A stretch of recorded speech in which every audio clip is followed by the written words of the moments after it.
Iran has defeated the US empire and humiliated Israel. They did what no one thought was possible and forced the largest military empire the world has ever seen to the negotiating table. The Iranians, very smart people, they're sort of primitive genius. This is the story of how it happened and why the world as you know it will never be the same again. Between 1776 and 2019, the United States carried out over 392 military interventions worldwide. Yes, they failed to win in Korea. They stumbled and fled in Vietnam. They spent trillions only to be worn down and forced out of Afghanistan.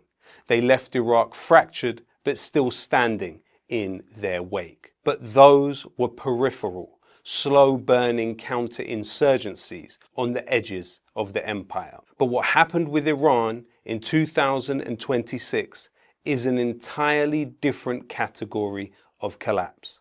The empire has never faced a systemic defeat like this. It has never been fundamentally broken, outthought, and humbled on this scale. For decades, Washington and Tel Aviv spoke of Iran not as a country, but as a target, an inevitability on the neoconservative hit list. But in 2026, the unstoppable force met an immovable object. And what the world just witnessed wasn't just a military stalemate, it was the moment the US empire was defeated and the myth of Israeli military invincibility was permanently shattered. If it weren't for me, Israel would not exist today. How did a nation completely suffocated by Western blockades manage to outmaneuver, outlast, and ultimately break the political will of the most heavily funded military alliance in human history? Let's look at the numbers. Iran didn't try to build a stealth fighter to match the American F-35.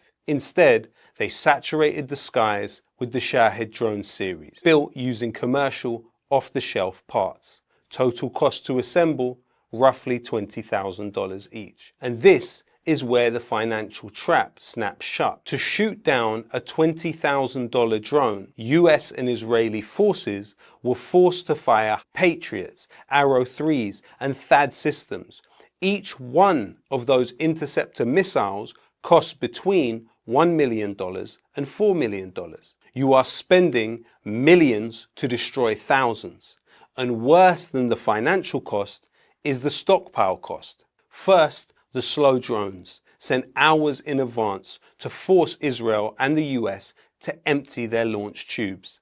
Then, the faster cruise missiles. And finally, while Western air defenses were completely occupied, Iran deployed their own indigenously produced ballistic missiles, which Western intelligence agencies knew nothing about. US soldiers evacuated their bases in the region in terror.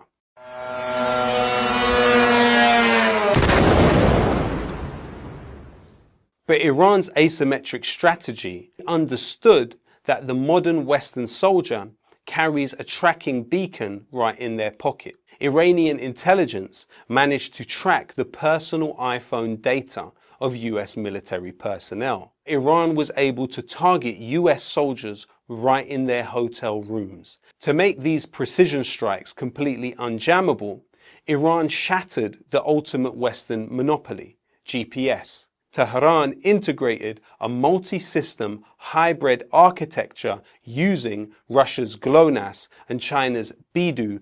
Look at the sky. The United States lost between 24 and 30 MQ-9 Reaper drones above Iran. With the Yemeni armed forces, that number climbs to an astonishing 51 downed Reaper drones. Look at the ground. Iranian precision salvos bypassed regional air defenses to successfully strike over 200 specific targets. Billions of dollars in physical destruction ripped through at least 20 US military facilities across 8 different countries. I guess my biggest surprise, almost immediately, missiles were flying at these 5 other countries. I said, why is he doing it? For the first time since the Vietnam War, the US military was forced into humiliating, hurried evacuations of personnel from several peripheral bases. But for Israel, the blow was existential. And yet, Iran's most devastating weapon wasn't even kinetic. It was geographic. By shutting down the Strait of Hormuz for nearly 4 months, Iran triggered what economists are now calling the third oil shock. This single corridor controls 20% of global petroleum and 25% of liquefied natural gas. The world lost 1.15 billion barrels of oil supply. It culminated in an admission of absolute desperation from Donald Trump himself. If we keep bombing, those ships won't be going. And you're talking about $500, $600, $700 million a day. Also, we run out of reserves in about 4 weeks. You know, there are reserves all over the world, and we would really run out. Western analysts talk about this as if it happened overnight.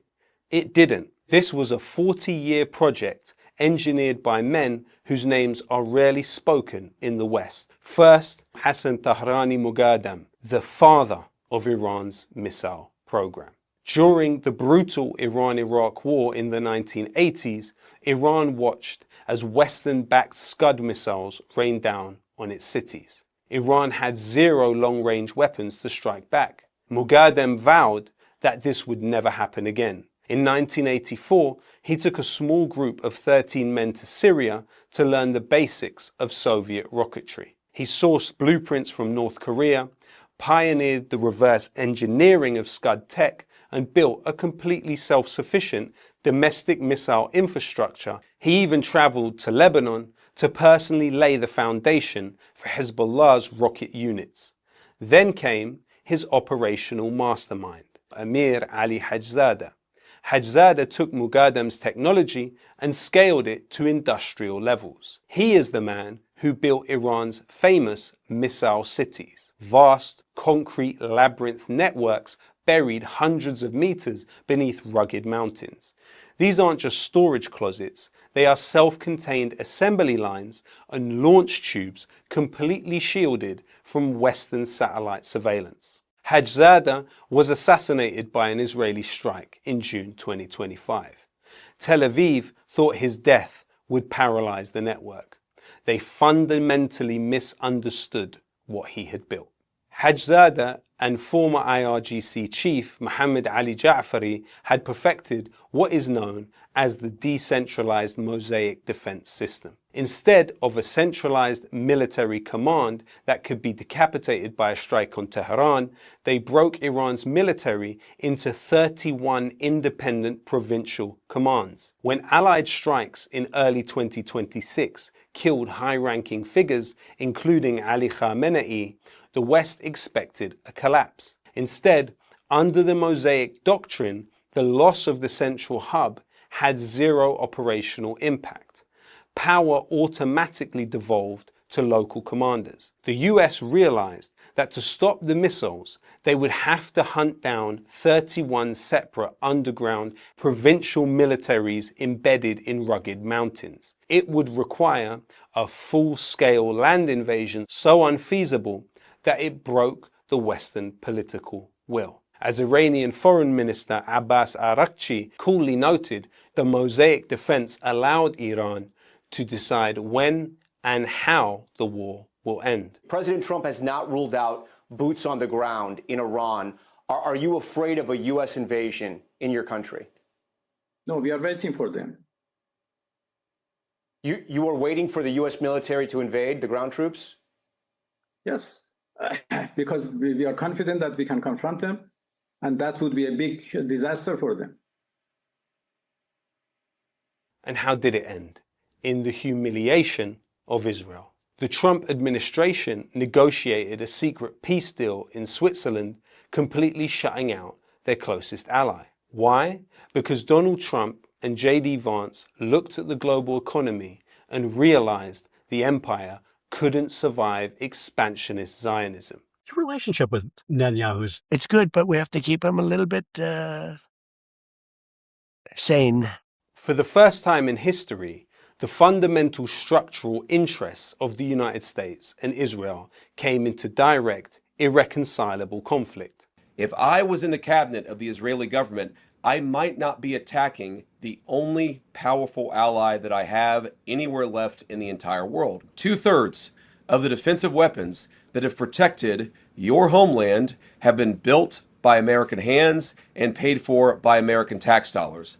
The problem for Israel is not Donald J. Trump. And anybody in Israel who thinks their biggest problem is the President of the United States needs to wake up and smell the reality of the situation that country is in. Washington realized that blind, unconditional support for Tel Aviv's military campaigns was actively destroying the American financial system. As economist Michael Hudson has warned, forcing this conflict any further wouldn't just mean a regional loss, it would trigger a global depression worse than the 1930s. But the damage to the empire is already done. The conflict has acted as an irreversible catalyst for a multipolar world order. For decades, the bedrock of American global power was the petrodollar, the agreement that global oil must be priced exclusively in US dollars. That weapon has been blunted. Nations are fleeing the Western SWIFT banking network for independent alternatives, like China's CIPS and Russia's SPFS. And major commodity and energy transactions are now being settled directly in the Chinese yuan and Indian rupees and UAE dirhams.